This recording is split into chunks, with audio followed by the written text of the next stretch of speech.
and gentlemen, Moltrap here, coming at you with the IOPS OSL finals from 2005. Welcome, everybody. We've got an exciting match for you guys today. I'm going to start off by giving a little bit of an introduction. If you are watching this on a VOD later, this is being streamed live. I'm streaming this live both on Twitch and on YouTube. And if you're not familiar with this whole setup, this is games that were played in 2005 that I'm casting live now. They were played in 2005, but they've never been cast in English before. We're doing an English cast. We're kind of paying homage to this classic era of StarCraft esports and looking back at some of the legendary matches that have happened in the past. So I've actually been casting most of the IOPS OSL. We did the quarterfinals, we did the semifinals, we did the third place match all on YouTube, and we're doing a live cast for the finals now today. So again, if you are watching this later on a VOD on YouTube, that's what's going on. We're doing this live, so there's going to be some hiccups here and there, but that's okay. And I am going to put timestamps in the video description if you'd rather just skip straight to the games, but we're going to have a whole pregame show here. We're going to talk about the players. We're going to talk about the history of the players. We're going to talk about the context of the situation of these games, because these games were played almost 16 years ago on this day of casting. They were playing on March 5th of 2005. And so we're going to have to kind of look back a little bit and sort of pretend that we're in the past and look at what the context was in the situation.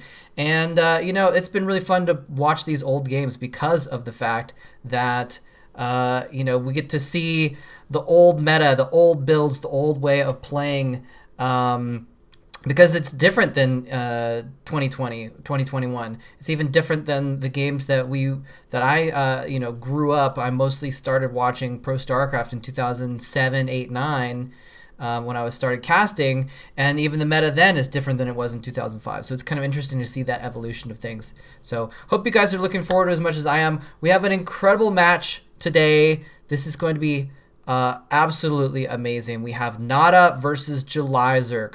Two absolute legends of StarCraft.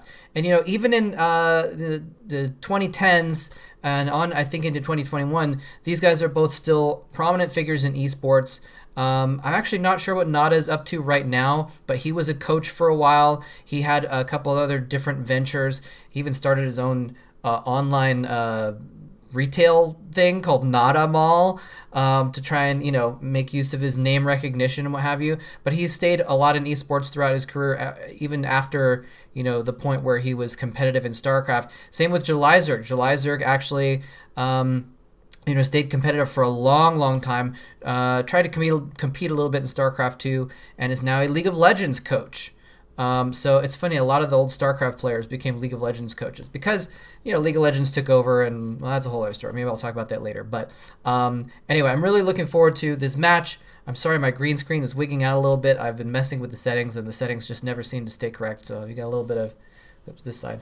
Got a little bit of artifacts going on with the green screen, but oh well. You're not going to be looking at me for very long. We're going to be looking at StarCraft very soon. So without further ado, let's go ahead and get into a little bit more information about these players so we can have some context so we know who we're talking about. So in case you do not know about these legendary players, you can know a little bit more about what they are about and what they stand for. So let's start off by taking a look at NaDa.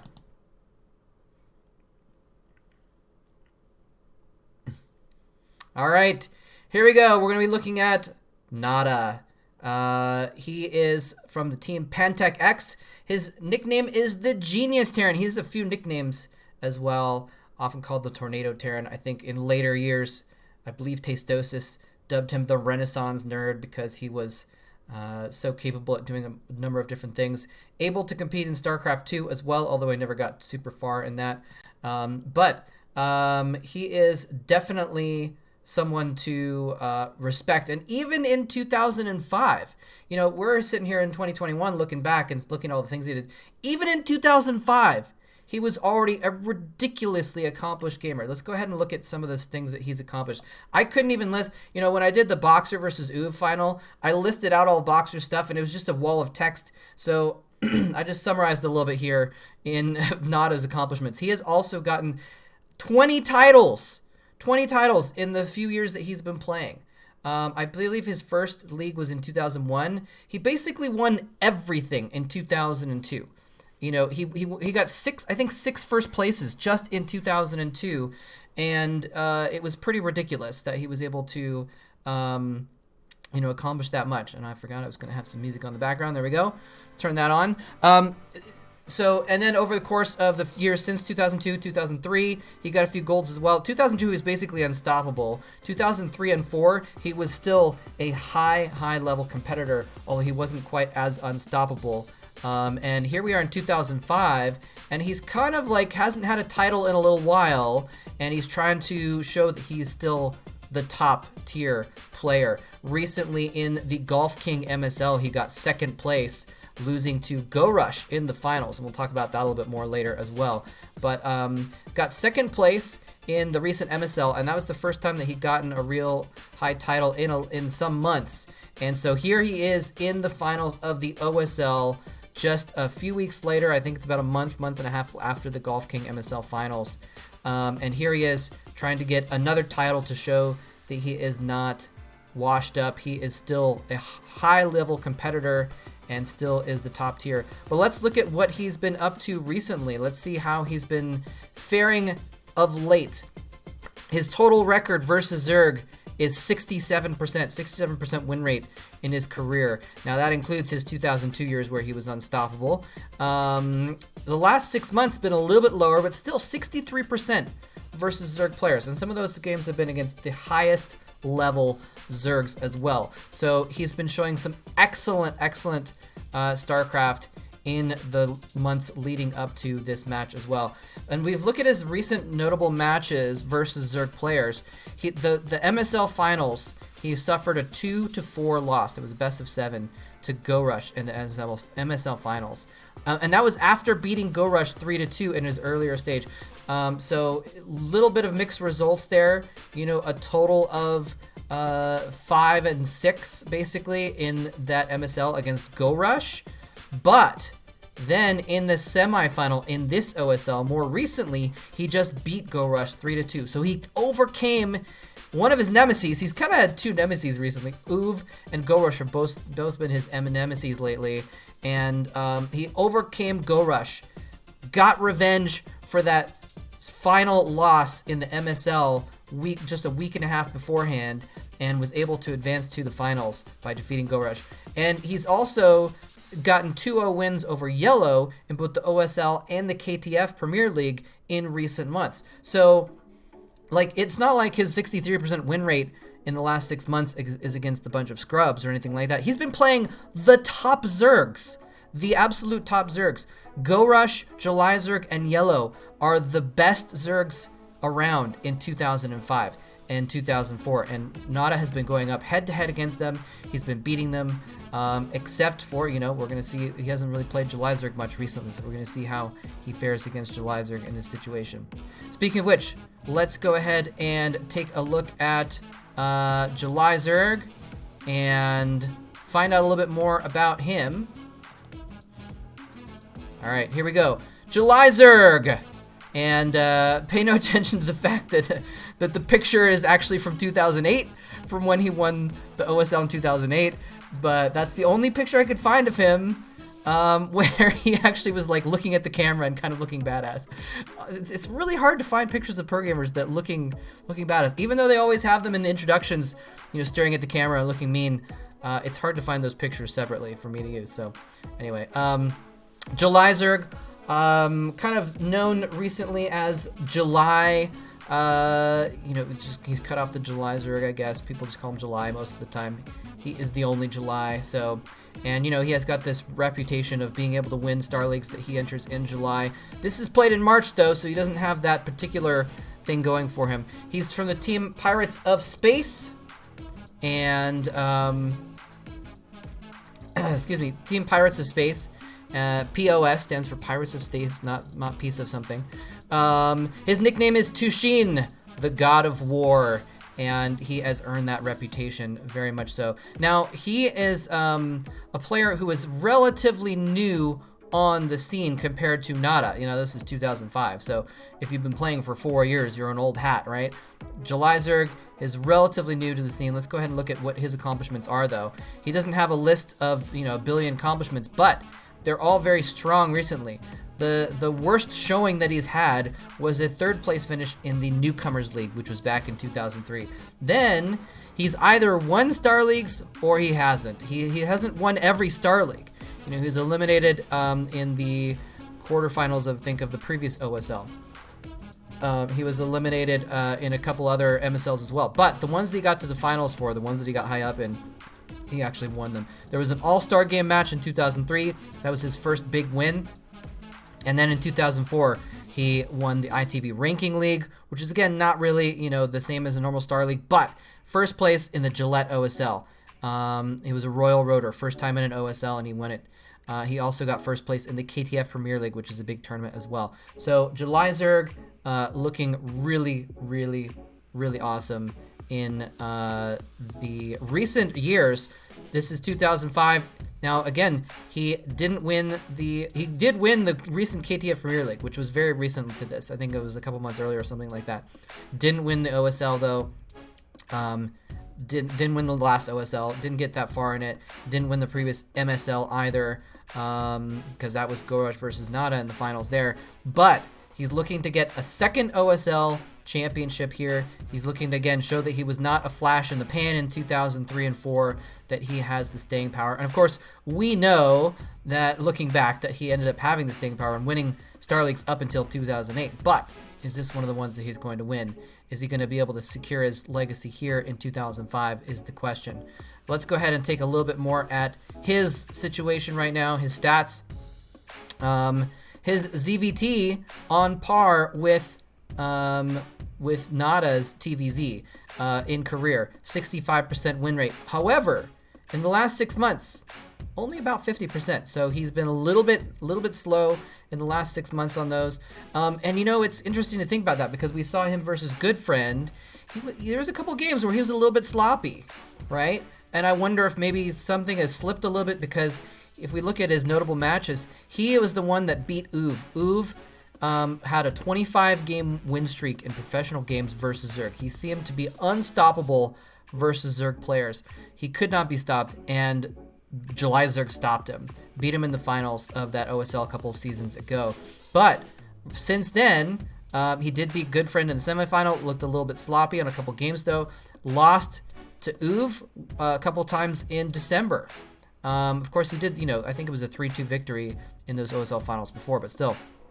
But he did also beat Midas in the MSL recently, and he beat Boxer and Good Friend in the KTF League, which he, of course, went on to win. So, you know, he's been showing some strong results. I'd say not quite as strong as NaDa maybe, but still, you know, you cannot underestimate Julyzerg. This is in 2004 and 5, he is the ZVT player. He beat Uv, who could not be beaten, and showed that it was possible. And I don't know if anyone's beaten Uv in a ZVT since then either, actually. So, you know, it's really an accomplishment. It shows that you know, he might be sloppy here and there, but he's capable of the highest level of ZVT possible. So Julyzerg is going to be a super high competitor for NaDa. So let's go ahead and look again at both of them head-to-head, because I've talked about their matches versus other people. What about versus each other? Let's go ahead and transfer over here. All right. So we got NaDa versus Julyzerg. They have played 5 times. They've played 5 times in their career. And it was all in 2004, actually, but only a couple of them in recent. Well, a few of them have been recent. So in December, they played in the KTF Premier League, which Julyzerg went on to win, and Julyzerg won 2-0 against NaDa. So NaDa lost both games in that. But NaDa did beat Julyzerg in the group stage of this very OSL in that same year. So, or that same month. So, you know, they traded 1-2 basically in December, and in their total career in 2004, 3-2. So it's really kind of tough to say. There's you know, they don't have a lot of history against each other to draw upon, but it is about even. So I'm hoping that we're going to see a nice even matchup here it should be pretty cool to see that. Okay, so that's basically the situation that we have. Both of these players, extremely strong players, extremely strong in this particular matchup, and about dead even versus each other in their history as well. So I'm looking forward to a pretty even match, basically, is what I'm hoping for here. Okay, let's go ahead and take a look at the maps. And hold on just a moment as I pull that up. And where is the map list? Map list is gone. Hold on a moment. Alright, well, let's at least go to here and we can start showing the maps. And for some reason, the list of the maps has disappeared.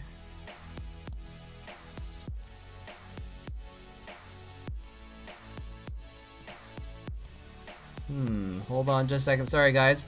I am the caster and the producer at the same time, and so I am trying to find something that has gone missing from my screen. And I had this all running just a moment ago, and everything was fine. There it is. Okay. All right, so here we go. Let's go ahead and transition over to this. All right, so let's go through the maps. Sorry about the little hiccup. Just fire the producer, someone in chat says. Yeah. Well, I'm not getting paid for this, so there you go. All right, so game number 1 and 5, if it gets to a game 5, are going to be on the map Requiem. So we have the map Requiem right here, and let's go ahead and do this. We have this is a very interesting map. We can take a little bit closer look at it actually here. It's got 4 spawn points. You know, if you've been watching any of my YouTube series, you've seen me talk about this map a number of times. 4 spawn points. We've got the low ground mains on this map, and then wide choke points next to the natural. So that can be kind of a bad thing for Zergs, actually, because, you know, Zerg wants to be able to put up sunken colonies, and well, I guess in a way it's bad for Terrans too, because Terrans want a smaller choke point that they can kind of choke things off very small and have 1 point of entry that, you know, Zerglings or whatever are going to be trying to go through. And, you know, it's a lot easier to defend a small choke point. So a little bit difficult for the Terran players. Terran players, however, tend to be very aggressive on this map. We see a lot of 2 barracks play, 2 barracks off of 1 base rather, where they're, you know, going out and being aggressive early on and then expanding after the fact if need be. This does have a career percentage of 56% favoring the Terran players. So this is a slightly Terran favored map, although, you know, keep in mind, and I'll just say this once, you can keep this in mind for all of these maps, this is an era in 2004 and 5 when Terrans are just winning a lot in general. So that may skew the map stats, so it may not be that this is a slightly Terran favored map as much as Terran is just doing better in the meta in StarCraft in this time period. So that might be what the situation is. All right, so let's go ahead and move on to map number 2. And I gotta adjust one more thing here real quick.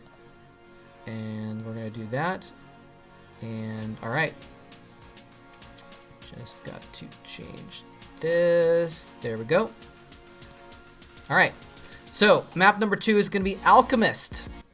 Alchemist as another interesting map. We've got all the maps are really weird compared to what we think of as maps in terms of their construction. Alchemist is also a very strange map. We've got 3 spawn points on this map, so 3 possible spawns, and there's different terrain between each map. And you've probably heard me say this before if you've heard me cast these maps for other games, but 3 spawn points, and then, you know, between the top left and the side right, there's valleys and ramps. Between the side right and the bottom left, there's bridges. And between the bottom left and the top left, there's just choke points. So it's the spawn positions actually matter a lot on this map because it's going to determine what kind of tactics are able to be used. If there's ramps and valleys and bridges, it's a lot easier to defend, you know, for either player. But it also does mean that regardless of that, there's a long road back entrance to each base. So even if you're defending the close position between you and your opponent, and you've got a nice ramp to hold, you've got a nice natural expansion you can hold as well, the opponent can send units back down around the bottom of the map and can attack you from behind, basically. So it's still difficult to be able to hold this, and we've seen this time and time again. Now, I've seen this kind of favor Zergs because the Zerg's mobility with Mutalisks tends to be very strong. You can go around and attack the natural, and you can also run around the back and attack the back of the base, and the Mutalisk can get to both locations very easily, because you can see the middle of the map is just a giant unpassable area as far as ground goes. But the Mutalisk can just fly over there and get from one battle to the next very easily. However, that being said, it does have a 58% win rate in TVZ. So it's a Terran favored map as far as the stats go, but again, could be due to the Terrans more than the map. So that's going to be game number 2. All right, game number 3 is going to be on the map Neo Guillotine. And I'm going to go ahead and pull that up right now. There we go.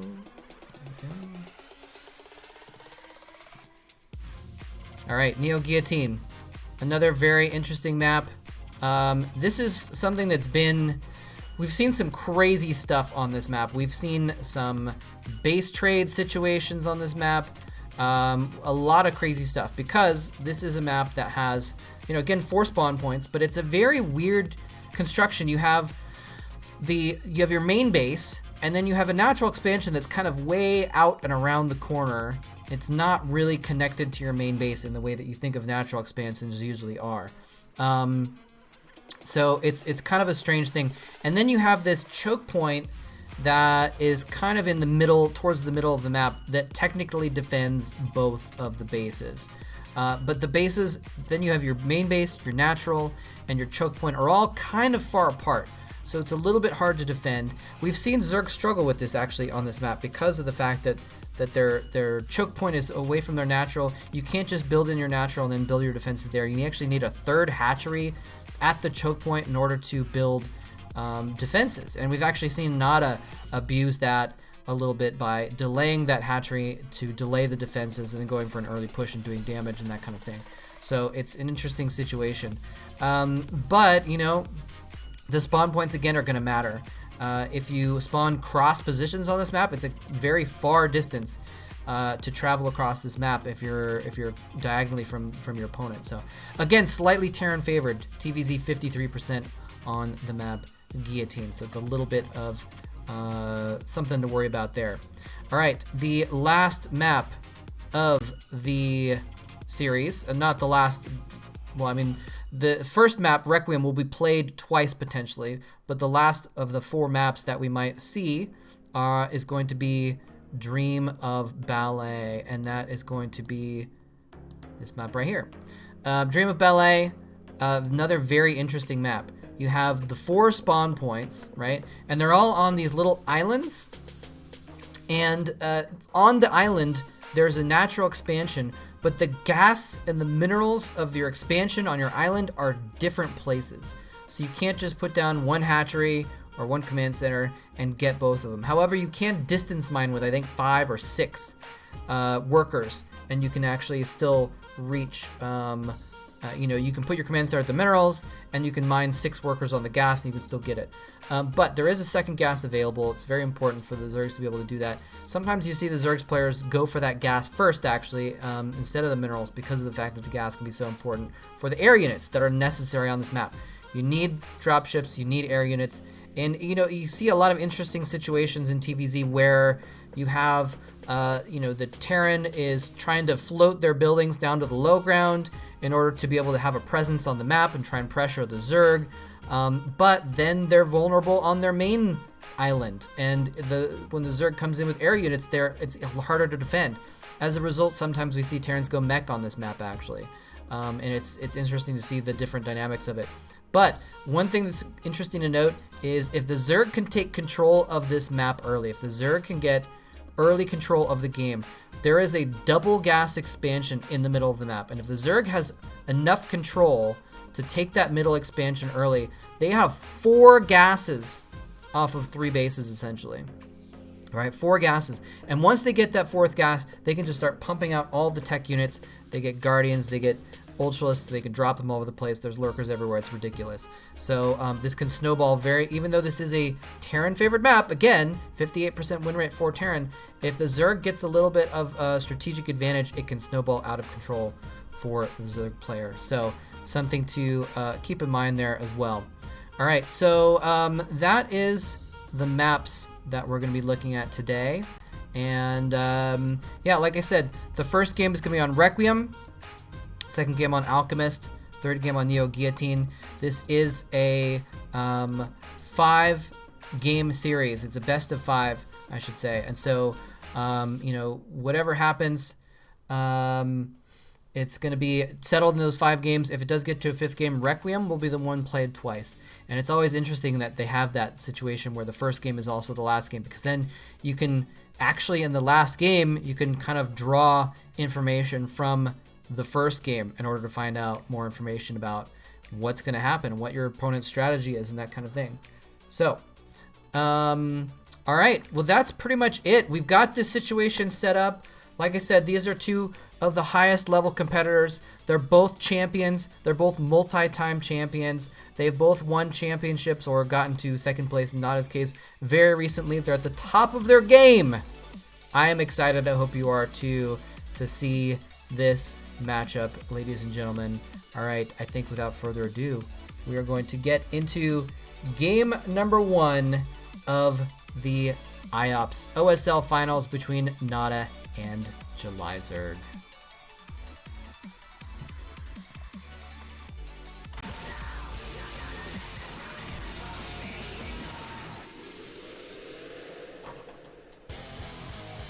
All right, here we go, ladies and gentlemen. I am excited. I hope you are too. Look at the crowd. Yes, as someone in chat says, we got 340p or 360p replays. That's all we have, unfortunately, these old games. That's all we have to work with, but I personally am fine with that. I think it's, I mean, I'm not fine with it, but like, you know, it's still great. It's still great to watch these old matches. But look at the crowd there. We got a nighttime match. It's an outdoor studio. IOPS Star League. The commentators on the stage. Look at the crowd. Man, if you ever get a chance to go to a big esports tournament in Korea or even elsewhere, it's amazing to go to and see the crowds there and just have everyone cheering for video games. It's astonishing. I highly recommend it. All right, here we go, ladies and gentlemen. We're getting into game number 1 of the IOPS Star League Finals. Away we go. All right, and over here on the right side of the map, Requiem, we're going to have our green Terran player. There he is. NaDa. Iyonyol. And up here at the top of the map, our Zerg player, who's, I guess, orange. It's going to be Julyzerg. Park something. I actually don't remember his Korean name off the top of my head. Someone in the chat asks, are these casts going to be put on YouTube? Yes, they are. This whole VOD is going to be put on YouTube. Probably tomorrow or something like that. Oh my goodness. There's a white person in the audience. Whenever you're in the studio in Korea. Well, actually, I don't know if it's the case anymore because there's been so many more non-Koreans visiting Korea in recent years that it's maybe not as much of a novelty anymore. But back in like 2005 in this case, or even through 2010, there was someone who wasn't Korean in the audience. They were going to show them on camera because it was such an interesting thing. So I think those are Julyzerg's parents. The parents are almost always at the finals, and I think they said Julyzerg's name. Oh, his name is actually on my screen. Yeah, Pak Sung-jun is his Korean name. And that's what the Korean commentator said right when they showed those 2 older folks. I say older, I'm probably almost as old as them now, but but older than the players, for sure. But in any case, like I said, we're probably expecting NaDa to go for a 2-Brex play. In fact, his SCV is kind of there in position to do so. We actually have Julyzerg going for a hatchery first. often see Zerg players go for the spawning pool first on this map because of the fact that if you don't have early attack units, it's very, very difficult to deal with an early push, basically. Because if you get locked in your base, especially against the Terran can contain the top of your ramp, and it's very difficult to deal with that. So, a little bit interesting to see Julyzerg doing this. Of course, it doesn't mean it's an error. It just means that Julyzerg is maybe practice this specific build in order to make it, you know, especially well-suited for the situation. He's going to know that NaDa's going to do the 2 barracks play. I wonder if those are NaDa's parents. Were they young? They looked a little young, actually. Maybe they weren't even his parents. Maybe there was someone else, coaches or something like that for the team. I recognize some of the coaches from the old days, but not all of them. In any case, moving forward, NaDa getting his second barracks completed. He's getting his gas as well. So it looks like we're going to see this normal play. Again, normal for 2005. You get 2 barracks. You put out some Marines. Your academy finishes. You get 2 medics, 2 firebats. Look at that guy. He is so excited. I think that was another player, actually. I think that might have been one of the other players from his team or something like that. I'm not sure. But in any case, yeah, so you get your academy up. You produce Marines while your academy's building. We see the academy there. Now, Julyzerg has gotten his spawning pool up. He's going to be fine. He's figured this out very well. Usually, you know, and we saw him drone scout as well, so it might have been part of getting the hatchery first, is getting the drone scout out there to make sure he knew exactly what was going on with this Terran opponent. Now, is he going to go for an attack here before the medics are finished? It looks like he's poking it a little bit. He's going to lose a couple Zerglings in his attempt to see what's going on. And the Marines are actually pushing out on the map. This is something we've seen NaDa do once or twice before, is push out a little bit early. He's not waiting for those 2 medics and those 2 firebats to push out as a cohesive unit. He says, you know what? You're expecting that timing. I'm going to push out a little bit earlier than that. I'm going to put that pressure on you earlier, make you build those sunken colonies immediately, or you're going to die to this quick Marine push. He does have the academy up. He's going to be producing. I'm actually curious to see if he produces firebats or medics first. But you know, he's going to have those tech units up and ready to go. We already see 1 sunken colony up for Julyzerg. He's in a good spot there. So I think he's fine against this earlier push. Well, it's not really an earlier push, but the Marines only, basically. I think he's fine against the Marines only. But with the firebats and the medics coming as well. Oh, and a couple of firebats actually get caught and fall back a little bit. They were on attack move, and they follow that Zergling backwards a little bit. That's going to delay those firebats' entrance into the fray in the front for a little bit. And he's actually not even, he's stimming in with a bunch of Marines. He's got the firebats there. There's more firebats coming in the meantime, but they're not there. Julyzerg doesn't have the Zerglings to deal with this. The firebats are dead, but it doesn't even matter because it doesn't have any Zerglings to deal with it. The Zerglings are a little bit late. Now they pop out just as the firebats come in for reinforcements. The firebats completely roast all the Zerglings. The Marines make short work of the sunken colonies, and looks like we're going to see a very quick game number 1 here, ladies and gentlemen. I don't know how Julyzerg can come back from this. There's 4 firebats there. Actually, it looks like one of them may have died. 3 firebats now, and the Marines roasting his Hydralisk. And there's the GG. Wow, a very quick game number 1. Julyzerg going down very, very quickly to just a quick push, and he just wasn't prepared for it. And I'm not sure why he wasn't. It's weird. We've seen this a lot, actually, where the Terrans push out and the Zerg players just don't have enough stuff. And we've seen Julyzerg fall prey to it as well, in particular, a couple times. So I kind of makes me wonder, like, why they don't build more sunken colonies, but at the same time, if they do build more sunken colonies, their economy is not doing well. So, you know, they have to do something. A very, very quick win there for NaDa, and I'm just, again, I'm not sure what Julyzerg was planning there. Only having 1 sunken colony. He was making more, but, you know, he should have known that push was coming earlier. He saw it coming. His Zerglings were there. He saw it coming. And he didn't make more Zerglings yet. It looked like he made maybe a couple more drones or something like that. He built 1 extra sunken colony when those early Marines were coming out, and he just was not prepared. And, you know, again, I'm not sure what it is about that build exactly, but, you know, there's something about that build that Zerg players just have a hard time with in 2005. dealing with that push where they just don't have enough sunken colonies up. And I am not a high enough level player to understand why they don't have enough sunken colonies, but we've seen a number of players fall to that. Some players can defend it as well, though. We've seen it be defended too. So I'm not saying it's like an impossible push to defend against or anything like that. So anyway, game number 1, very quickly going to NaDa. So we're going to go ahead and put a win on the board for him.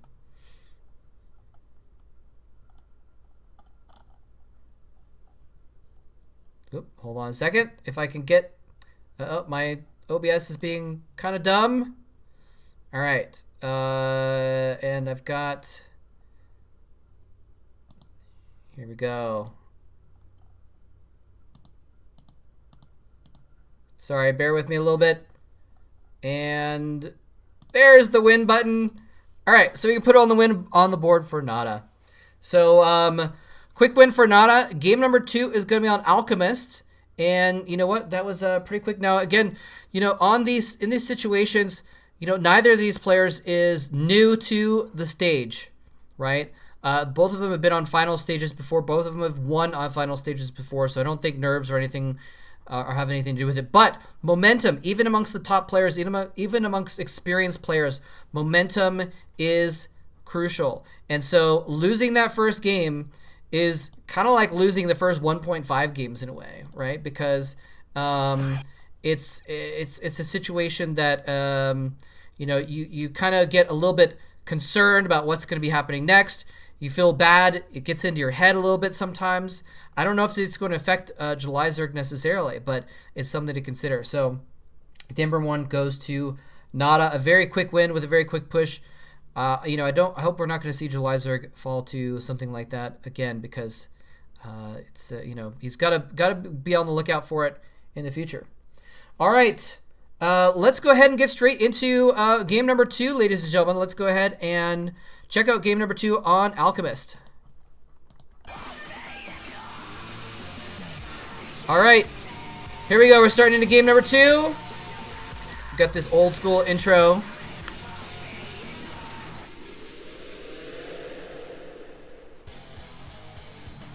All right, game number 2 between Julyzerg and NaDa. A lot of pressure here on both players. A little bit less pressure on NaDa now, though. It's you know, it's a big deal to win that first game. You know, it just puts the stats really in your favor in a significant way.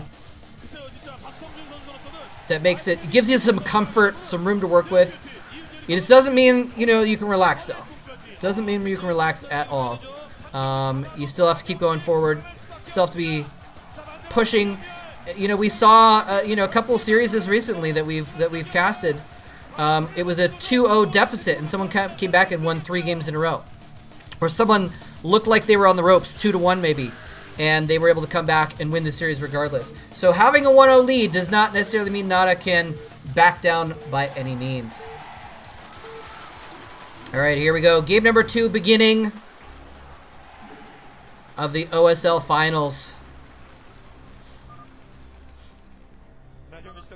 Here we go. And in the top left of the map, we're going to have our Terran player NaDa. He's going to be, it looks like a yellow Terran player, maybe orange, hard to tell.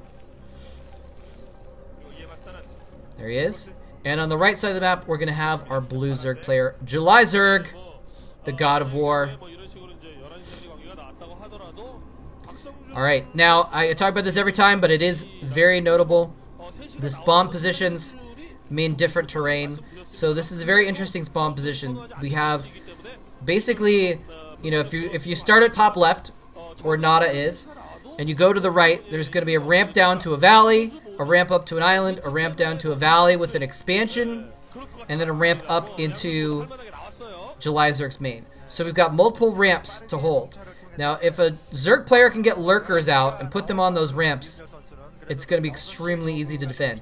Now, NaDa can attack all the way down the left side of the map. You can see his scouting SCV is actually going that direction. You can go all the way down the left side of the map. It's much, much wider terrain. Open choke points, much more difficult to defend. For both players, that is. But you can go down that bottom left area and then go around the bottom of the map. Got some NaDa fans there. Cute accessories. You can go around the bottom of the map with your forces as well, and you can attack from behind. Now, the bridges on the bottom of the map are also very defensible for a Zerg player. In fact, you often see Zergs get their expansion. We're going to see that right now. Zergs get their expansion on that spot, regardless of which direction the opponent is, because it's just easier to defend. You can put lurkers on that ramp or sunken colonies next to that ramp, or sorry, bridge, and it's very, very easy because bridges are just super bad to get across. Your units are attacking across, they get caught up attacking the defenses, and then the units behind it can't get forward, and you have a very small ability to have all of your units in play, basically. So, very defensible position for this expansion for Julyzerg. Now, on the other hand, I don't know if we're going to see NaDa get an expansion, actually, but he's going to go for this 2 barracks play, again, very early on. Going to put the pressure on. And, you know, it's interesting. We have seen mech on, like, early vultures on this map sometimes. So it's something we could have seen, but we're not seeing it this time. NaDa's just going to go for the same build. Now, here's the interesting thing, though. Like, this is what Goodfriend did, basically, against Julyzerg. He went 2 barracks every single time, and it didn't work very well. Okay, so now Julyzerg getting his 3rd hatchery at the ramp, so he can put sunken colonies at the ramp. So he'll have defenses on both spots. That seems to be what he's going for right now. He says, you know what, I want to be defended first. I want to get my defenses up, then I'll get my mutalisks up, and then I'll worry about getting map control and pushing out and getting an advantage in the later game.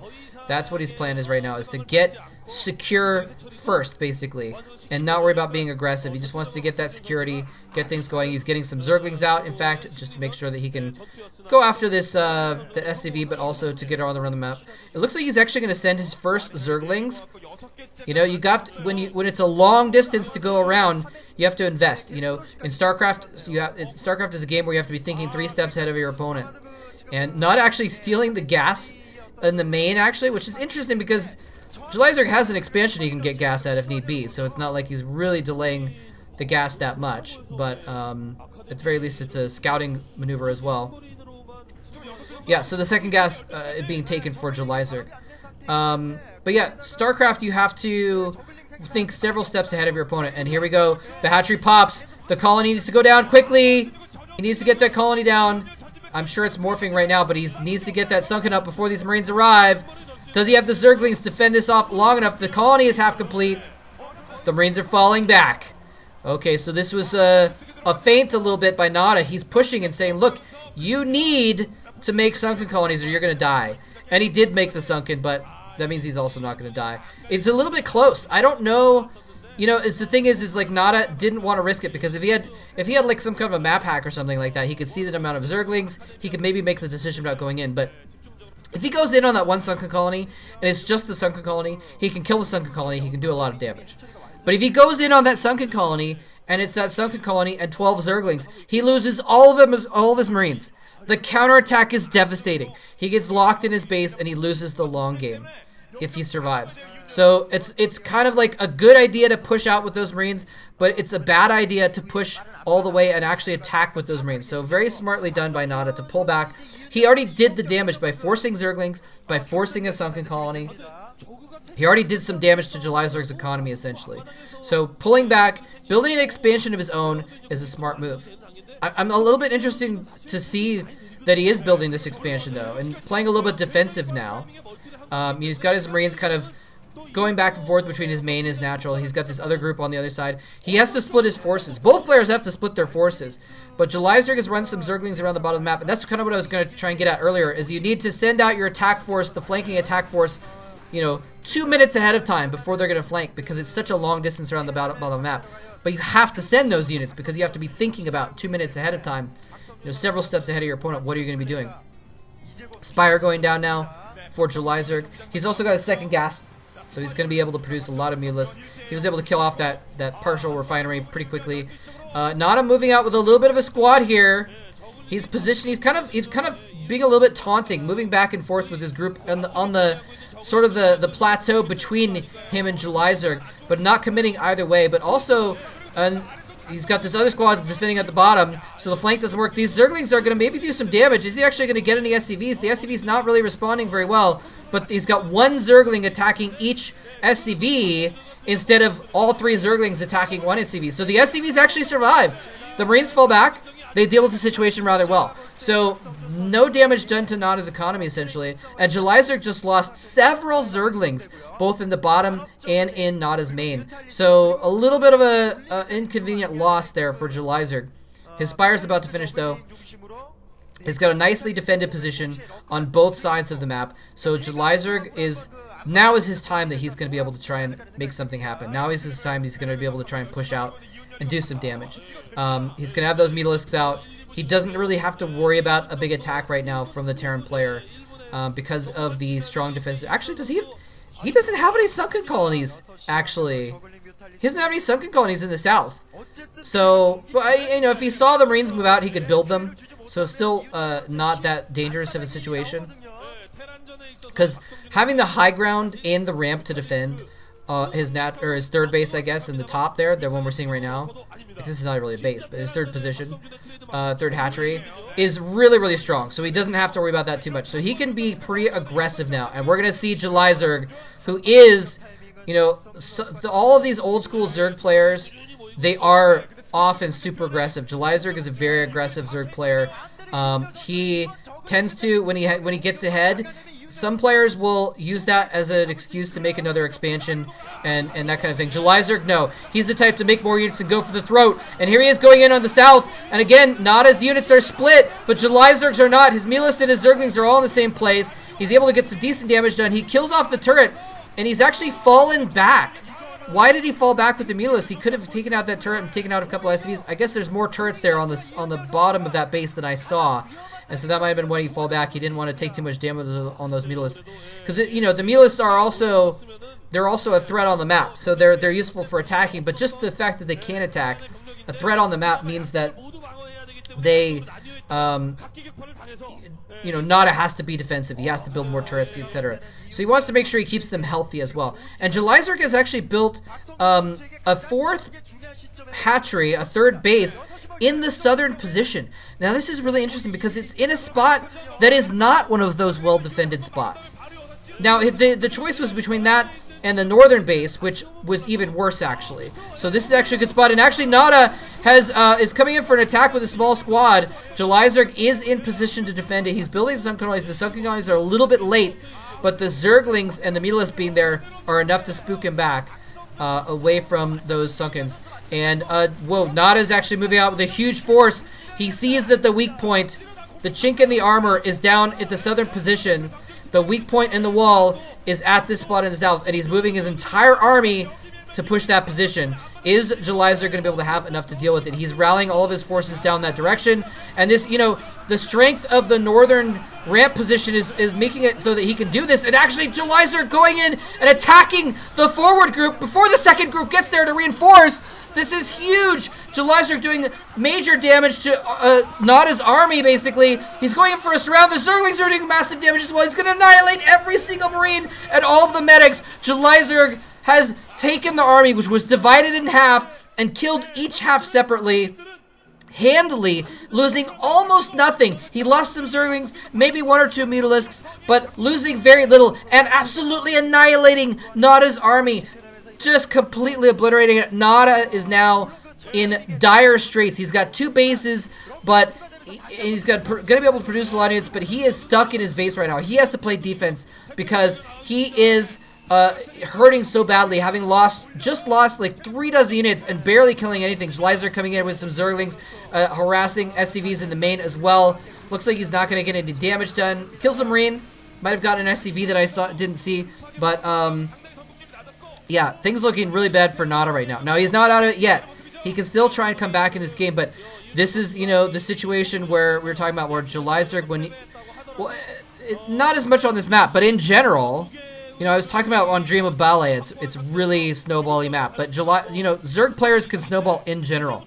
If the Zerg player gets control of the map, they can get so much of an economy, it could be difficult to come back. So NaDa is in dire straits, but you know, the beauty of Terran Macro is that You know, this is kind of an era where Terrans were really starting to macro hard, taking after Uv and doing this sort of thing. Oh, the Lurkers get in position just in time.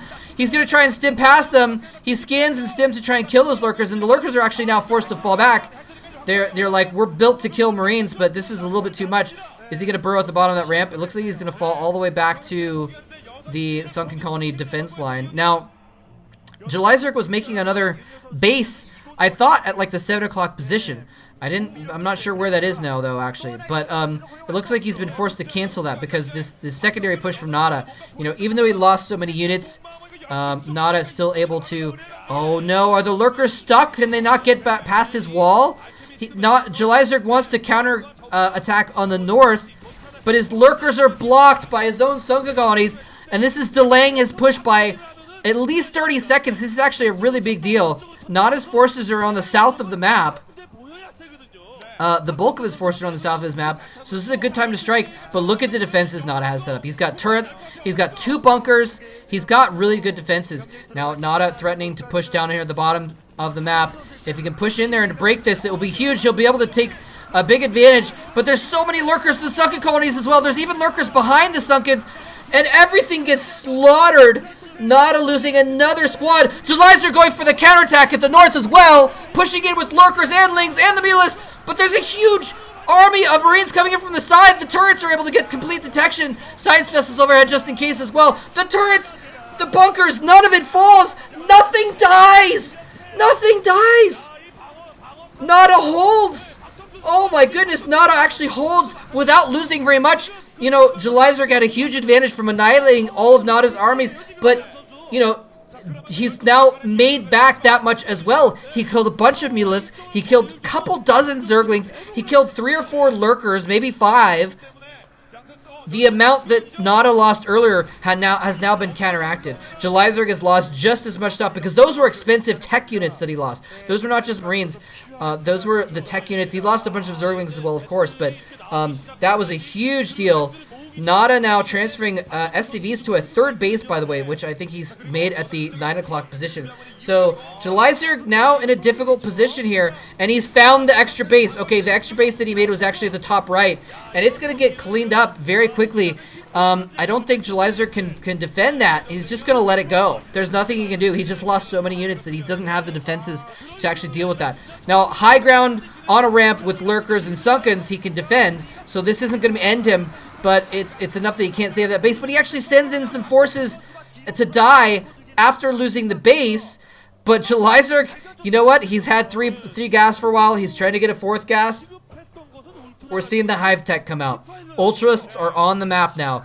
I'm going to try and see if I can keep track of the upgrades. It looks like there's not really upgrades on those Ultralists. It's hard to read the pixels on this map. Can't really tell, unfortunately. But, I'm gonna try and see what the upgrades are on the Marines. They're probably better upgraded is what I'm thinking, because I don't know if we've even seen an evolution chamber.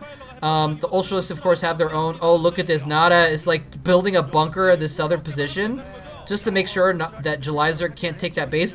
Julyzerg says, you know what? I'm gonna build behind enemy lines. He's actually building a hidden base in the bottom left, sending Ultras and Lings down to the south part of the map as well. I wonder if he's going to give up that top right base, or if he's going to try and go for it again. Oh, look at this. NaDa trying to use an eraser trick with his science vessels, but some Scourge are going to come in, and they're going to be able to kill off one of those vessels. The other vessel is still alive, but not really defended, unfortunately. Look at that, though. Oh my gosh, the March of Ultralists. He's got like 8 Ultralists, a bunch of Zerglings as well, but we've got 2 Defense Matrix dropships. The Scourge can't kill through the Defense Matrix unless he sends 4 Scourge after 1. Here he comes in. He's going to try and clean up this southern position. There is a bunker there, but there's not nearly the same amount of reinforcements, so this bunker is going to go down very quickly. A few Zerglings poking into NaDa's main base, but they're going to die very quickly. But here's the double Defense Matrix drops coming down in Julyzerg's natural. They're going to kill all of the drones very quickly. The Spire is going to go down as well. That is huge. It looks like there's no other great tech to really kill. The Queen's Nest is not going to matter right now. He already has the Hive, so it's not a big deal. But Julyzerg says, you know what, screw it. I'm not going to bring my stuff back to defend. I'm going to lose my natural. I'm going to go for the kill. It's all in right now for both players right now, ladies and gentlemen. Both players have all their forces invested in the enemy base. Julyzerg goes into the third base and says, you know what, there's nothing to kill here. I need to kill the army, but first, and then I can just rampage around and everything. He's going into the main, ladies and gentlemen. He's got lurkers, he's got ultralists. The Marines are, it looks like 1-1 upgraded, maybe 1-2 upgrades, but he's got upgrades on the ultras now as well, so even upgrades, but the ultras are just slowly moving in. There's so many hit points here. It's impossible for NaDa to kill all of these ultras. Just thousands and thousands of hit points with high level carapace as well on them. I think he has the carapace upgrade from the ultras cavern. He definitely has the speed upgrade, but he's pushed in so far. NaDa though has these bunkers to fall back to, and he's still got this army that he dropped in the natural. He's killed off Julyzerg's natural expansion. Julyzerg still has his main, he still has his third, and he has the bottom left hidden base as well. So he's not out of it yet. He still has an economy, but NaDa's economy has not suffered at all. He's lost a lot of units. Now, can he do enough damage with this drop? He's now dropped up into the main as well. He's going into the main. He's going straight for the heart of Julyzerg's economy. He needs this base. The drones are dying. The Ultralist Cavern is in danger as well. Julyzerg pushing forward with those Ultras, but they've been slowly whittled down to just a couple of them, but they're still going, still killing Marines. All NaDa has is this force of Marines that's in the main base, but they're in his opponent's main base, but his economy is intact, and so he's still able to slowly build more units in the main, and he's killed off the reinforcements that are trying to defend the main. The Ultralist Cavern goes down as well, and it's basically a base race situation. Both players trying to kill off each other's main bases as quickly as possible, but it looks like NaDa is accomplishing more than Julyzerg in this situation. He's gonna kill the Hive! He's gonna kill the Hydro's Den! Julyzerg has nothing left. He's got no tech left. He's got no economy. And there's the GG! NaDa has done it! He's come back from an early obliteration of his massive army, being on the back foot, and he's re-macroed back and tacticked his way back into the match and taken the game away from Julyzerg, who just, you know, it was such a long distance that Julyzerg was so committed. He committed all of his forces to the southern route, the long distance route to his opponent's back door, and didn't have anything back in his main and his natural to defend the drop. And NaDa with just a beautiful tactical move, able to take the game there.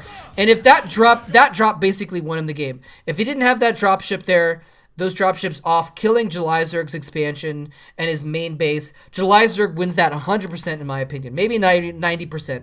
Because, you know, what does NaDa do at that case? Because then you saw how those Ultralists and Lings lasted for so long. They were just keeping killing.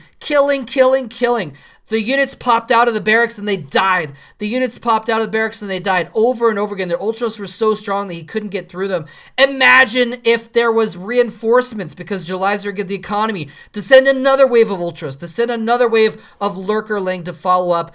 NaDa would have fallen to that definitely. But you know what? It's like the move that you see in a lot of movies, right? Where the opponent, they're having a sword fight and someone stabs them in the stomach, and they take the shot to the stomach in order to make their opponent have an opening to stab them in the heart in return, right? And that's exactly what happened. Is NaDa was being stabbed in the stomach, but he got his dagger into Julyzerg's heart in that game at the same time and was able to just do more damage. He had a bad wound, but it was not mortal, and was able to inflict deadly damage on his opponent while he was taking damage his own main base. So Julyzerg loses the game, and NaDa goes up 2-0 in the series, ladies and gentlemen. 2-0. Absolutely ridiculous game as well. Wow. So let's go back over here. We'll pull up the stats of the wins. And here we go, ladies and gentlemen. 2-0 for NaDa right now. Pretty amazing stuff. Now, it's not over yet. Like I said, we've seen people come back. Julyzerg definitely capable of winning this series still. Julyzerg has to win on Neo Guillotine, Dream of Ballet, and then Requiem again, but I think it's completely possible. Now, I want to pull up Neo Guillotine real quick if I can find. No, OBS is being dumb. Hold on one second here. Here we go. Guillotine. So here's Guillotine again. And, you know, this is a map that we've seen a lot of shenanigans on. NaDa in particular has had some good shenanigans on this map. But if the Zerg player can defend, you know, it's kind of a strange map. It's good for mutalisks. It's a very good map for mutalisks because look at where the, you know, bases are for the Terran. It's so difficult to have your Marines in a spot where they can defend against mutalisks in the main and mutalisks in the natural at the same time. So if Julyzerg can, I think, get into the mid game, I think he's got a good chance of running away with this game. Even though we've seen, you know, some really crazy stuff by NaDa, and NaDa's been able to abuse the choke point situation where you need that third base, you need the third hatcher to defend your choke point on this map for the Zerg. NaDa's been able to run. He's done run bys to win. He's done early attacks. He's done harassment where he's slowed down the hatchery. So NaDa is really, really capable on this map. But if Julyzerg can deal with all that, he's seen those tricks. You know, he's seen those tricks. So is he going to be able to stand up to the tricks? Has he been able to practice enough to find a way to deal with them is the question. So we're going to find that out very soon. All right, ladies and gentlemen, let's go ahead and get into game number 3. I'm going to take just a second to grab a drink of water here.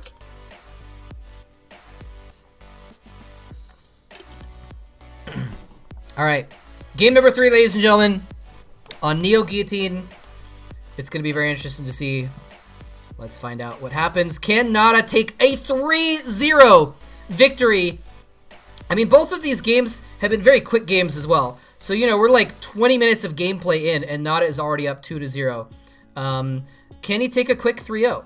You know, or can Julyzerg fight back into it is the question. If any Zerg player can do it, well, it might be Go Rush, actually. But if any other Zerg player can do it, it's Julyzerg. And so we're going to find out if he can come back. I believe in Julyzerg. I think he can do it. Because, you know, like I said, NaDa's done, he's won with a lot of shenanigans on this map. But Julyzerg has seen the shenanigans. He's probably practiced ways to deal with the shenanigans. He's adapted. But the momentum is against him. Let's jump into game 3. See how this is going to go.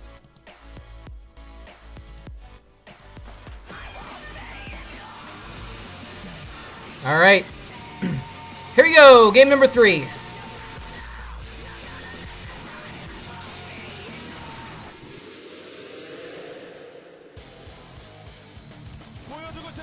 All right, ladies and gentlemen, here we go. We're in game number 3. This is the IOPS Star League. IOPS. I still don't know how it's supposed to be pronounced, but IOPS. IOPS Star League. Game number 3. This is the finals. Both of these players have defeated some of the best to get here. You know, going through Go Rush for NaDa, going through Good Friend for Julyzerg. Each of these players defeating one of the better players of their opposing race to get into the finals. And, you know, beating some of the best players in the round of 16 as well in order to get here. They have had to claw their way through some of the best StarCraft players and prove that they are, in fact, the top tier to get to these finals. And here we are in game number 3 with NaDa up 2-0. NaDa is up 2-0, ladies and gentlemen. Julyzerg really needs this win. I mean, not just like, even if this was a best of 7, like he would still need the win in order to, you know, get some momentum back, right? He really needs something to untilt him, basically. I don't know if he's tilted or anything like that. Korean pros don't tend to get tilted. But, you know, he needs something to get his spirits back. And even maybe accomplishing some sort of early aggressive attack might be what he needs. I'm not sure. But hopefully we can see a longer game here as well. Anyway, Julyzerg, and right off the bat, we've got something good for Julyzerg, actually. So he's gonna, once he figures this out, he's gonna maybe breathe a tiny sigh of relief when he realizes that it's cross positions on this map. I don't think I've seen a cross positions ZVT on this map yet, actually. So this could be very, very different. I almost always see close positions on this map. I'm sure I've seen one, but it's just like feels like I haven't, right? So and there's some other players from the from NaDa's team, or his coaches, I think, actually. One of them was a coach. The other one, I'm not sure if he's a coach or another player. Anyway, so cross positions. Julyzerg is going to be the bottom left-hand corner of the map. He's the red Zerg player. And NaDa is going to be the orange Terran player up at the top right-hand corner of the map. And the cross positions is going to be great for Julyzerg. Because, I mean, think about the way we've seen the games today. The way we see games in general. The Terran player pushes out early on, usually with a 2 barracks push of some kind. And the Zerg has to defend against it. Think about game 1. Think about game 1, how he just wasn't ready yet. Julyzerg just didn't have his defenses up in time to defend. He didn't have enough sunkens. His, 6 more Zerglings hatched a moment too late, right? That's, 10 seconds changes everything in defending a Terran push. 10 seconds is everything. We saw that when NaDa delayed Yellow's hatchery. And his sunkens were 10 seconds late because of that. And he won that game. 10 seconds is crucial. And you can buy those 10 seconds with tactics, with aggression, with cheeky plays, with distractions. But if you spawn cross positions, you automatically have an extra 15 seconds. And he actually kills off the scouting SCV. That's kind of cool. Or not scouting, was it a scouting SCV? It's the second SCV. It was the one that was building the barracks at the front there. And he had to escape after the building, but didn't escape long term. But I think NaDa has an SCV on the map already, also. So I think he's scouted anyway. I'm not sure actually. It's hard to tell on the minimap to see where the vision is, but in any case. Oh, someone in chat says that they heard the Korean commentator say IOPS or probably EOPS or something like that. So okay, so I've been pronouncing it right this whole time. In any case, so yeah. Point being, though, this cross-position spawn is great for Julyzerg. He's got the extra time to get his defenses up. And actually, we don't even see him building a 3rd hatchery at this choke point yet. He's just going straight for Zerglings as his defenses, which is really interesting. Getting a lair down as well. He's going to get that 3rd hatchery at some point anyway. But, I guess he figures that having cross positions buys him enough time. He actually doesn't have to build static defenses in order to be able to defend. That's going to mean he's going to have a pretty decent economy going into the mid game. Scouting SCV still running around the main, able to trying to check out the lair timing. He wants to see exactly when the spire goes down. But there's vultures on the map. I saw this earlier, but I was kind of talking about the cross positions too much, so I didn't really get a chance to talk about it too much. But NaDa not going for the 2 barracks play. We've seen 2 barracks play on this map a lot. We've seen NaDa go for 2 barracks a lot. Instead, 1 barracks set his choke into a factory to get vultures on the map. Again, very, very effective. Can be very effective on this map. There's some more coaches there. I think that was Julyzerg's coach in the 2nd row behind that guy.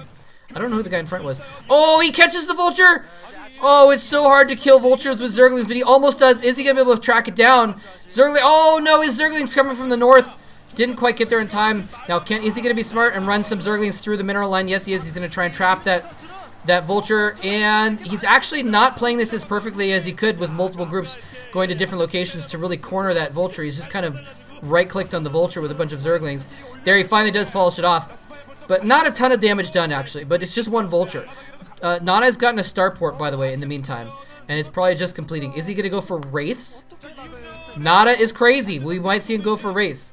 Although, actually, in this era, Wraiths versus Zerg is not that crazy. It's something that we see more often than not. But he's got his control tower. We could be seeing drops instead. We could be seeing dropped vultures. Could be seeing dropped marines. But he's transitioning over into mostly bio. We're seeing we get more barracks up. So he's going to be able to get more marines out. And just, he's not going to go for any kind of mech or anything like that. Doesn't look like he's going to go for starport. Like 2 starport Wraiths. He's got a nice little defense there. Actually, let's see. Machine Shop is upgrading. So this might be a vulture drop, actually. He might be upgrading speed or mines, theoretically.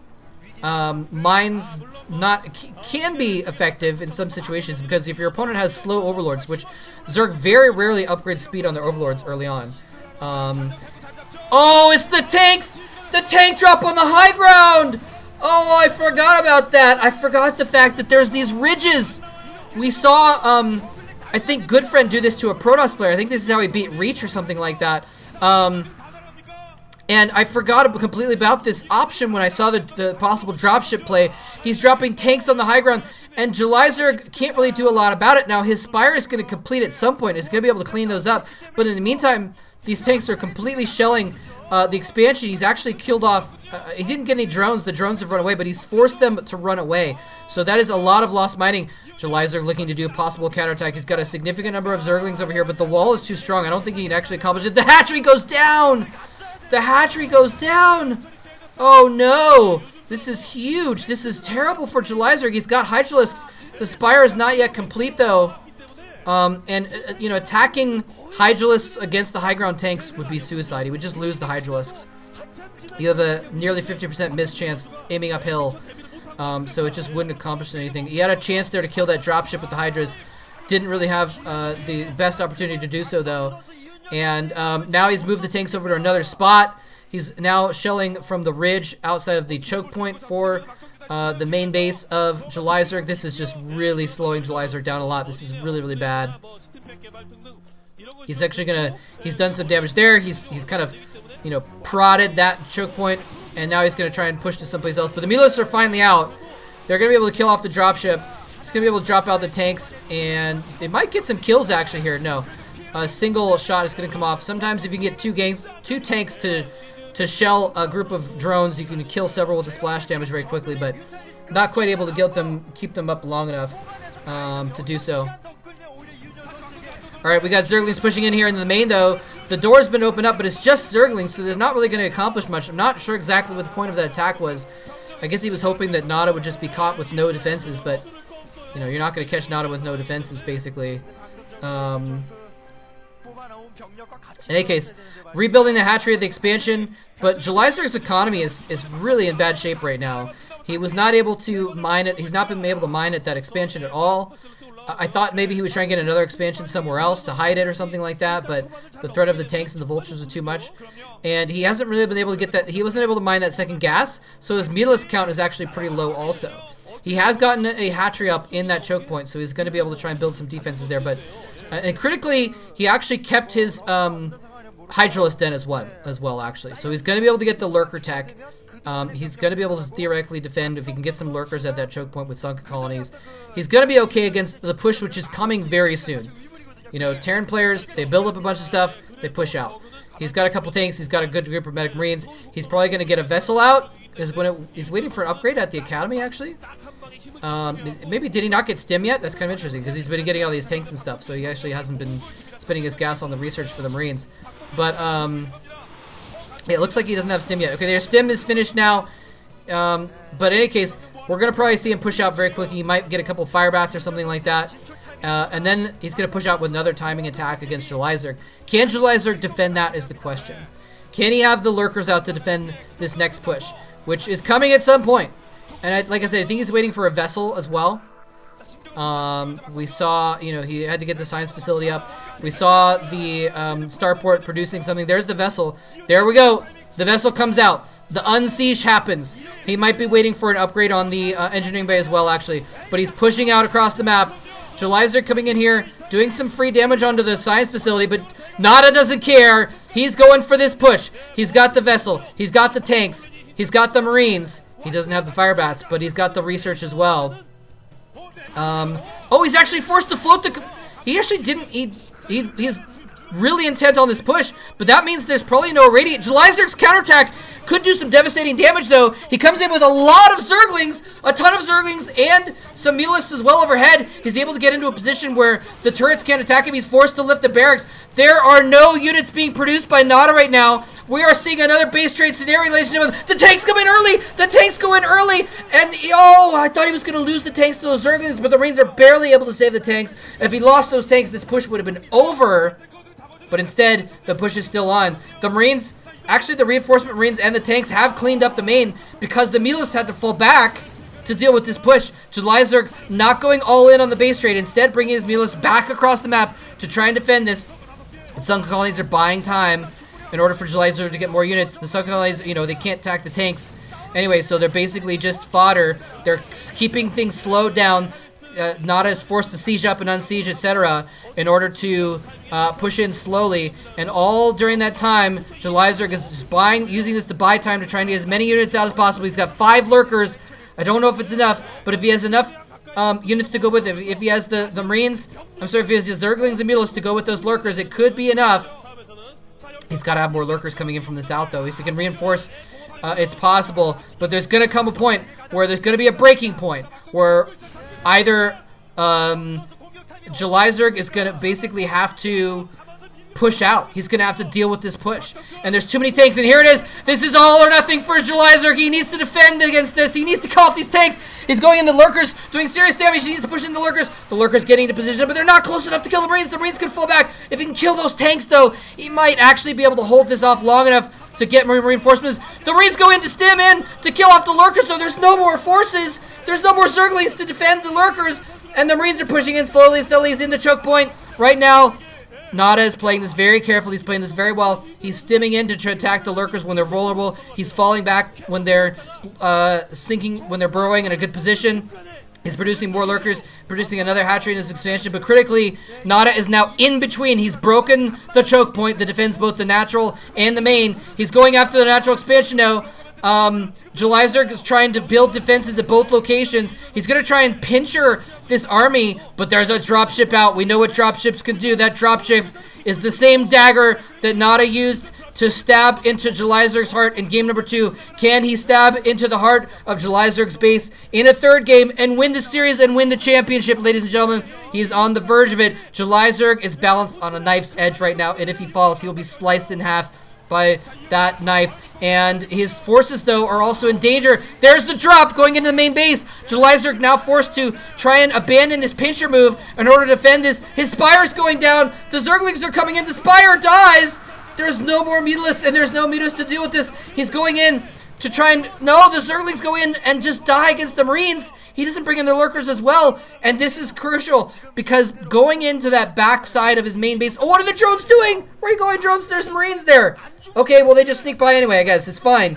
The second push is now coming across the map for NaDa, by the way. So Julyzerg has about 15 seconds to deal with that army. And then defend against the second push. He's got about maybe basically 10-15 seconds left now in order to mount enough defenses to deal with this push. This is a deadly looking push. All the tanks died earlier, and that really slowed NaDa down, but there's 3 more tanks now, a bunch more Marines, another science vessel. How can Julyzerg deal with this? He's throwing away Zerglings, maybe at least forcing him to slow down and stall a little bit. He's got to pick a point and defend, but where's he going to do it? If he goes in, okay, here he is. He's going to go in with the Zerglings. The lurkers burrow in a spot where they can kill off the tank. One tank goes down. He's targeting down the tank with the Zerglings. The second tank goes down. The third tank is going to maybe die to a single Zergling while the Marines are dealing with the lurkers, actually, which is crucial. If he loses all 3 of those tanks, that is huge. The tank is, like 20 hit points left on that tank. It's still very, very badly damaged, though, so I don't think it's going to survive another push. Julyzerg still in grave danger, though. He's lost a lot of drones. He's having a hard time putting out enough units to deal with this situation. This push is still a deadly push. More tanks are now traveling across the map.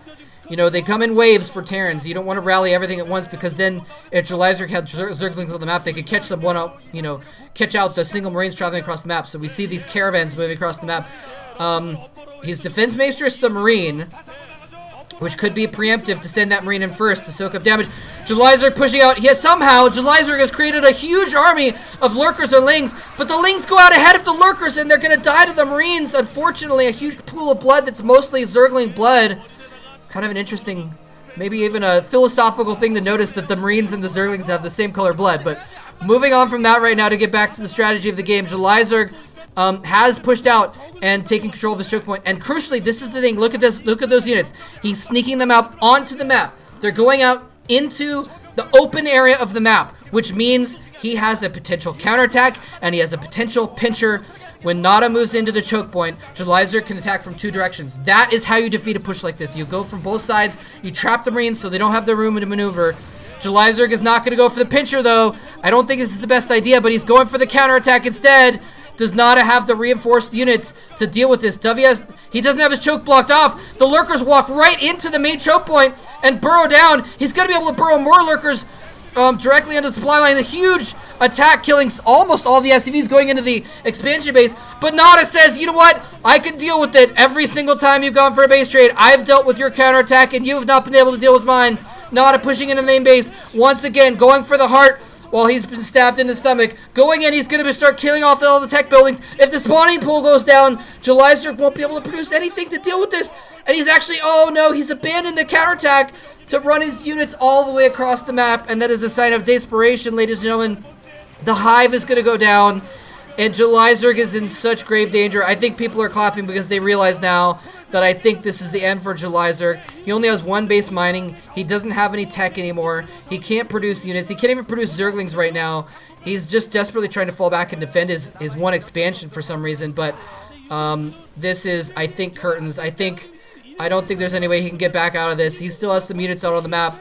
The defense matrix goes down on 3 Marines. They're going to come in and take the first blow from the Lurkers, absorb the damage, and force the Lurkers to fire the wrong direction as well. The Marines coming from the side. Actually, Julyzerg redirects the Lurkers. He gets down a Dark Swarm. He did get, he got his Defiler Mound out, and he's actually going to catch the tanks with the Zerglings that were out on the map. He's going to kill off those tanks as well. So Julyzerg, with a brilliant defense with almost nothing, is able to defend this push. He's got down a Dark Swarm as well. Somehow he managed to kill it. And he killed NaDa's expansion at the same time? Actually? Things are burning. NaDa's mined out at his main? I thought Julyzerg was dead. But maybe he's not. NaDa is not mining at all right now. Julyzerg is mining. He still has a Hydra's Den and a Defiler Mound. He can still produce Lurkers and Dark Swarms on top of the Lurkers. Can Julyzerg pull off a one-base comeback? Somehow, he just has basically barely the right tech in order to deal with this. Look, he's sending some Zerglings into his main just to see if there's any units there he needs to clear out so he can try and retake his main. NaDa has been forced to move his main command center over from his main base into his expansion so he can start mining again, because the Zerglings took out his expansion while all this was happening. He brought the Lurkers back to try and defend, but he left the Lings to do the damage, and the Lings did clean up the expansion. NaDa is mining now, though. Julyzerg needs to get in there and kill that expansion right now. He needs to go in there, lay down a Dark Swarm, a couple Lurkers and some Lings, and kill off the expansion immediately before NaDa can get back on his feet, because if NaDa gets back on his feet, I think he's going to have the advantage going into the later part of the game. This is absolutely incredible, but can he do it, though? There's another knife dropship out on the map. Where is it going to go? Is it going to be able to catch Julyzerg off guard again? Look at how close NaDa's base was to being obliterated. 2 of his barracks are burning. Not burning down, but they're on fire. One of his factories burning as well, on fire. So Julyzerg almost, just a little bit more leeway, and he would have been able to finish off NaDa, but he was forced to fall back to save his own hide. Ended up being, I guess, maybe the best move because he was able to defend. I didn't think he'd be able to. Some Zerglings trying to sneak out on the map are caught by the Marines. The Dark Swarm goes down. He's going to try and get the Lurkers underneath the Dark Swarm. Irradiates are going down, though, and Irradiates function even under the Dark Swarm. Look at this. NaDa has sent a dropship into the main, but there's no main there to kill. The Irradiates have killed off the Lurkers underneath the Dark Swarm, so it doesn't even matter. It's cute of him to put that Lurker in behind his base. I was going to say his expansion, but it's his only base right now. So that way, if there's anything on the high ground or if there's a drop there, it'll immediately be attacked by the Lurker. And where is this dropship going, actually? Does it even have anything in it? Is this just a fake drop that's happening or something like that? I think he scouted that there's no main, and I think NaDa knows that he just has to slowly constrict the knot around onto. And there's the Eraser coming in for the drones, and there's the GG! There's the GG! NaDa has won 3 games in a row, ladies and gentlemen, and he is now the OSL champion once again. It has been years since NaDa has won an OSL championship, and now he has done it again. He's done it again. His team is congratulating him, hugging him. He has done it, ladies and gentlemen. NaDa has won the OSL 3-0. What a commanding performance. His coaches are so happy. He looks like he's in tears as well. He is so relieved as well. A commanding performance, ladies and gentlemen. A dominant display. This was not barely winning 3-2 in a comeback against Go Rush. This was not barely winning 3-2 This was not anything like that. This was a crushing 3-0 performance. Absolutely dominating Julyzerg. This is not just a win. This is a statement that NaDa is saying, I am back. The man who defeated Uv, who could not be defeated, I have defeated in 3-0 fashion. And NaDa is saying that I am not just a champion, I am the best. You know, he's come back from his loss in the MSL finals and and shown that he is really, really a top-level competitor. He's beat Gorush in the rematch in the semifinals, and now he's beaten Julyzerg. He beat Yellow as well. He's beaten all 3 of the best Zergs in the game in 2005 in a row! In the last month and a half. Absolutely amazing. Amazing play. So, NaDa is the champion. And so this VOD has the interviews and what have you as well that are going to happen afterwards here. They're going to bring him out on stage. They're going to talk to him. I guess I'll see if I can look up in the background. Maybe there's usually not translations. I should have looked this up ahead of time, but I actually was dealing with so much stuff this morning that trying to get this cast going that I wasn't able to do this. I thought of it earlier. I was like, oh, I should look up to see if translations of the end of the whatever. But in any case, I'll try and find translations. But in the meantime, I also want to let the VOD run because I want it to be a little bit of an anti-spoiler that, you know, I want there to be some time left on the VOD. So when people are watching the end of game number 3, they might think that Julyzerg won and it goes on to additional games. So I want to make sure the VOD is nice and long. But yeah, I'm going to try and find to see if I can find some translation. Sometimes people translate in the comments on Team Liquid or something like that.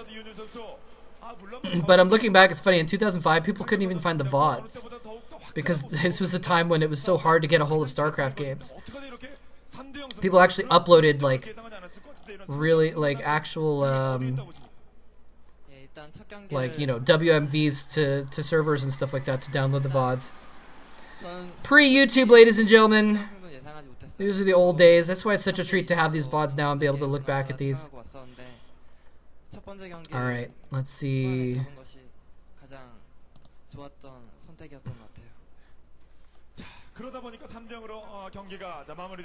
Yeah, I'm not really finding the...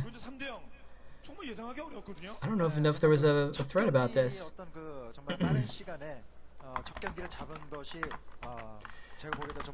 It's funny too that to look back at, you know, there's these coaches and these players, right, and these commentators. They really started all this, but they kept in it. Like that guy, I think his name is he's still a caster. 20 years later, he was one of the originals, right? And he's still a caster. It's absolutely crazy. All right, let's see here. Okay, here we go. Is this? No, yeah, I don't think there's I can't find any translations for any of this stuff. So, if you're watching this on YouTube later, and if I am able to find a translation, I'll go ahead and put a link to it in the video description so you can go ahead and read it. But anyways, I'm gonna go ahead and talk to chat for a little bit. I haven't really been able to talk to you guys because I've been focused on the games. I want to make sure the presentation was consistent, but I'm going to go back and talk to chat while this is going on. And yeah, thank you guys for joining me. One thing I do want to mention real quick, you know, a couple of people have talked about production value and stuff like that. And again, my apologies that it took me some time to do some of the transitions and what have you, because I'm trying to do casting and I'm also trying to do the transitions at the same time, what have you. It's tough to do. That's why, you know, in a real TV studio, you have producers in the background that are doing all the transitions and what have you. And the casters just have to look at a screen, and they don't have to worry about observing. They don't have to worry about transitions, anything along those lines. But in this case, I'm trying to do it all myself, so please forgive that. But that being said, you know, I just want to mention real quick that I am available to do graphics work, to do production work or anything like that as a freelancer. I've been doing some of that. I'm actually one of the main producers for the Los Angeles Science Festival.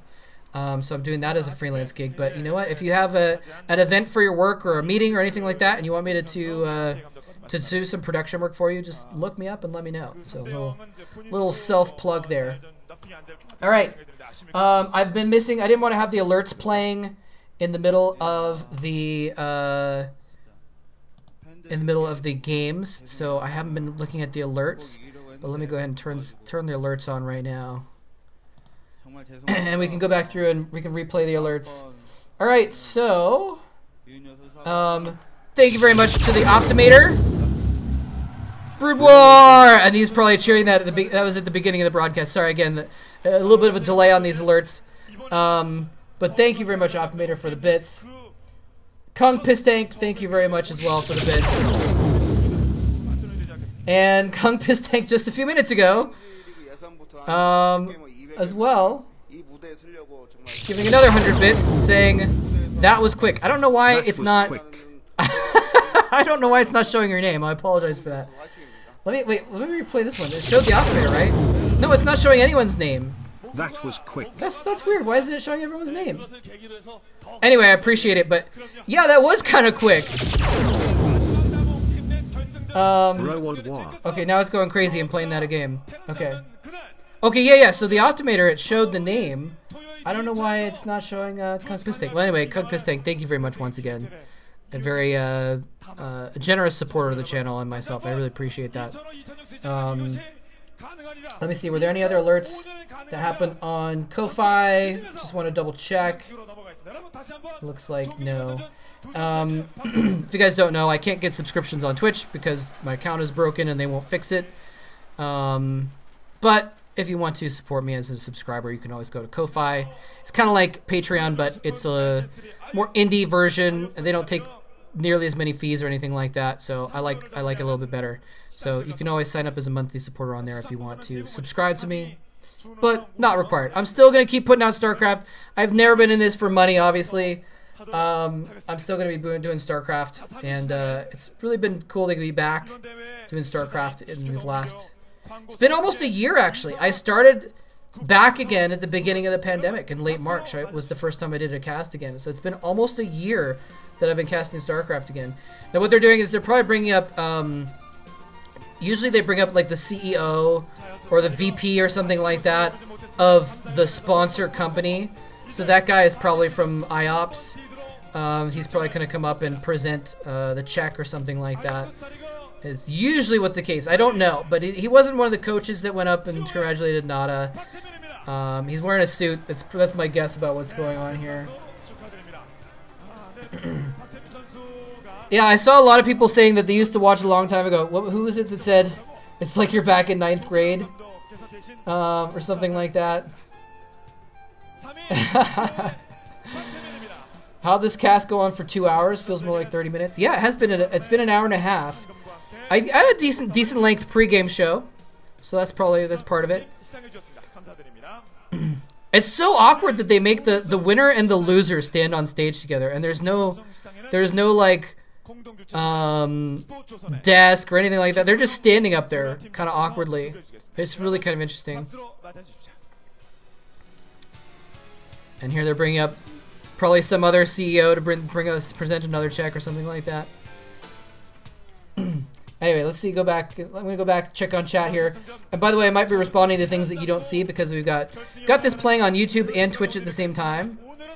And that guy doesn't look comfortable. I wonder if he's ever been on the stage before. He's like looks a little nervous. That's funny.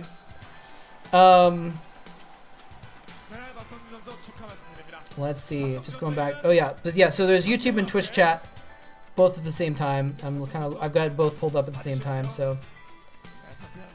You're welcome, Chase. Thank you for coming. I'm glad people were able to enjoy it. Let's see. How many people we have watching actually right now? I don't know how many we have. I'm sure people have probably left since the end of the games as well. But anyway, like I said, we're just going to chat for a little bit. So, you know, if you don't want to stay and watch these awkward ending ceremonies, look at him. He's standing up there. He's just lost. He's like, I'm going to walk over here. He's like, no, stand over there. He's walking around with this giant bouquet of flowers and a check. That's got to feel like really interesting. Like, think about the feels going on in him. He's got a bunch of money. He's got a second. He's still won second place, but you wanted first, and he just got obliterated as well. So they're like congratulating him on his second place finish, giving him flowers, giving him money, but at the same time he's being congratulated while he feels bad for not winning it. Kind of an interesting situation. But yeah, so if you want to hang out and chat for a little bit, we're gonna watch to the end of the VOD, which it looks like we got a few minutes left on the VOD, and then we'll hang out and chat for a few after that as well. Just to make sure that the VOD length is a little bit longer. Man, like every CEO is getting a chance to come up here today. I don't know who these guys are, but... Oh! We just got an alert. It didn't pop up on screen for some reason. But I heard it. Bisu fan! Holy snap! Thank you, Bisu fan. Love the content, very nostalgic. Could you do some best of Bisu cast? Bisu fan just gave me a $20 donation. I don't know if he's even watching the live cast, actually. Might have just been someone who's been watching on YouTube. And there NaDa getting his big check. His first place prize finish. I guess it's not a check, is it? It's just like a... What is that? It's not a check. It doesn't have a price on it. It's just a card. Maybe it represents the check? And he gets a big bouquet of flowers as well. Anyway, BC fan, let me know if you're in chat. But thank you very much. That's awesome. This is so awkward. Man, this is one of the things I love about old school esports. This is what got me into the StarCraft scene in the first place, I gotta say. It's just such an interesting thing where you have these professionally produced tournaments, right? You have TV stations, you have pomp and circumstance, you have giant crowds, and then at the center of it all are these awkward nerds. It's so great. You know, it's this world where nerds can be the kings, right? Nerds can be the successes. You can be a winner at something which, you know, is considered in a lot of places and by a lot of people to be this niche thing. You know, people, oh, you're in your basement, you're playing games, and it's not really, you know, it's not really considered worthwhile a lot. But this is a world where it is not just worthwhile, but it's revered, and it's respected, and it's cherished, and it's celebrated. And, you know, I just think that's glorious. I think that's just absolutely amazing, where you have this situation where people who have invested their time and their efforts and their talents into something where, you know, something where it's... Oh, there's the alert. It finally went off when I changed screens. Thank you, BC fan. I just think it's amazing to have this kind of a world where things can be like this, where people can celebrate something that society tends to frown upon as being childish or as being frivolous. And, you know, we can have this world where people can get together who appreciate it. And it's not childish or frivolous. That's the thing that people don't realize. It's not like we're just ignoring the fact that it's childish. It really is something that, you know, can be a thing that brings people together. I love that about esports as well. I've made so many friends over the years through esports. You know, it's such an amazing world to have exist, that people who feel cast out by other parts of society, by the mainstream, can have this world of esports to be in and still participate in and what have you. So I just think that's just amazing. And so it's just so cool to see, you know, to see that, like, these are awkward kids. They're like 20 years old, and they're winning these big prizes playing video games, and they don't know how to deal with it. And that's just great. They're not, you know, superstars who, you know, are buff and talented and charismatic, who are able to, you know, go up on stage and you know, rah themselves and take the congratulations and you know, I don't know. It's just a cool juxtaposition. That's why I got into StarCraft in the first place. When I found out about esports, I was like, oh, that's cool. People are playing professionally this game that I played in college. Because I'm almost 40 now, actually. So college for me was when StarCraft was new. And at first it was just like, oh, people are playing this game I played in college and professionally. That's pretty cool. But then I saw the whole world that was surrounding it, and just got to see like how interesting it was, and just really cool situation. So anyway, that's my rant, my ramble there. We're out of the VOD, the congratulations VOD. So I thought I'd finish that thought, because like I said, I want the VOD on YouTube to be a little bit longer. So I'm squeezing in some rambling of my own as well. Does anyone in chat have any? That's pretty much it for me, though. Does anyone in chat have any questions or anything like that? Ghastly the Tinker says, been a fan since the good old days, 2008 or so. Missed the stream, it looks like, but wanted to poke in and say thanks for hosting. Sure thing, man. Glad you could come here. And if you want, the whole broadcast is gonna be on YouTube, probably tomorrow, sometime tomorrow, maybe even tonight. Actually, I'm not sure how fast I'll be able to get that uploaded. It's just the thing I have to do on Twitch, but I have to cut it and everything, and it has to process. So, but it'll be up on YouTube very soon if you want to go back and watch the whole broadcast. So there you go.